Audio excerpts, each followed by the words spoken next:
and welcome back to Shakesyear. We are working on The Winter's Tale and we get to finish with Act 4 today. Huzzah! Finally! We've been in Act 4, Scene 4 for so long. We've all forgotten about Leontes and Hermione and all of that stuff that happened in Acts 1, 2, and 3 at this point because Act 4 has been so long and so in a different world. But they are starting to bring things back a little bit. We have Florizel, who wanted to marry Perdita, but then Polixenes didn't want that to happen. He was in disguise. He unveiled himself. He disowned Florizel. He cursed Perdita. He left, but Florizel and Perdita have dressed themselves to look poor right now so that they can sneak out of the city and get on a boat. And Camillo suggested that they sail that boat to Sicilia, pretending to be ambassadors from Polixenes, from Bohemia, to Sicilia, so then Leontes will greet them and welcome them and all that sort of thing. Meanwhile, Camillo is hoping that Polixenes will follow after Florizel so that Camillo can get on that boat so that he can end up back in Sicilia, which is where he wants to be. So we are getting back towards Sicilia. We will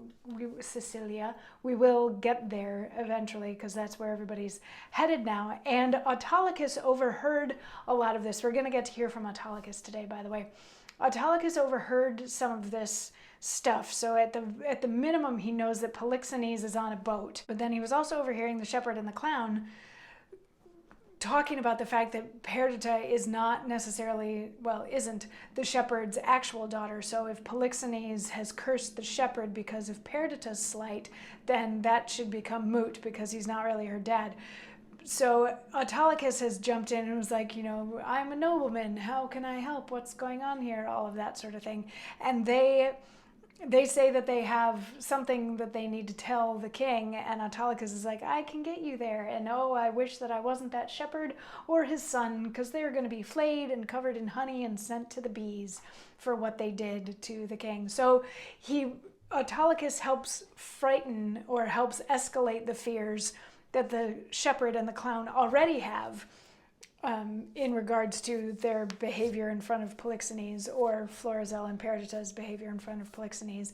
And then Autolycus goes on to exploit that just a little bit more, because as if it wasn't enough that he had already picked everybody's pockets during the sheep shearing festival, he now accepts money from them so that he will take them to where the king is, because he knows the king's on a boat, the king's not at his house, and he will try to gain audience for them in front of the king. So the clown and the shepherd give Autolycus all kinds of money, and they then head off to get their things so that they're ready to go to this boat. And Autolycus, now it's also important to remember before we get to this little bit that he says, Autolycus a long time ago used to work for Florizel.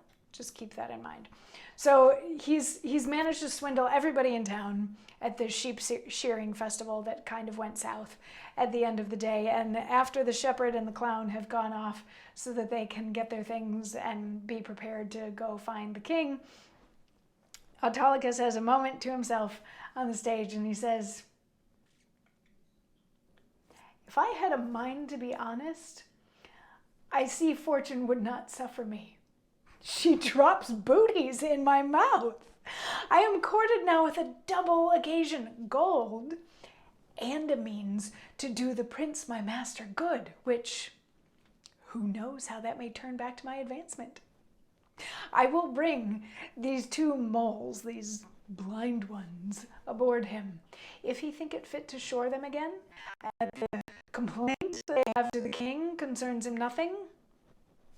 Let him call me rogue for being so far officious, for I am proof against that title, and what shame else belongs to it? To him I will present them. There may be matter in it. So what he's saying is, it pays to be a criminal, sort of, is where he starts off. He's like, all of these good things have been happening to me, and these good things would not have happened had I been honest this whole time. So he finds himself in the fortuitous position of getting paid to take these people in front of Florizel, his former master, which could end up benefiting him and proving that Autolycus is worth more than what Florizel had said he was. And he kind of ends with it, if he's going to say that this isn't helpful, that this isn't a big deal, bring it. He can call me whatever names he wants because I don't deserve to be called those names. I'm going to go do my thing now, is sort of how he finishes off. And that's how Act 4 ends. So, whew, we've got a lot going on. And tomorrow we're into Act 5, which puts us back in Cecilia. So we'll do a little bit of a recap to remind you all what was going on now that we've had this other, almost completely other play in the middle of The Winter's Tale. But yeah, come on back tomorrow for more, and we'll see how it all comes together. See you then. Mwah.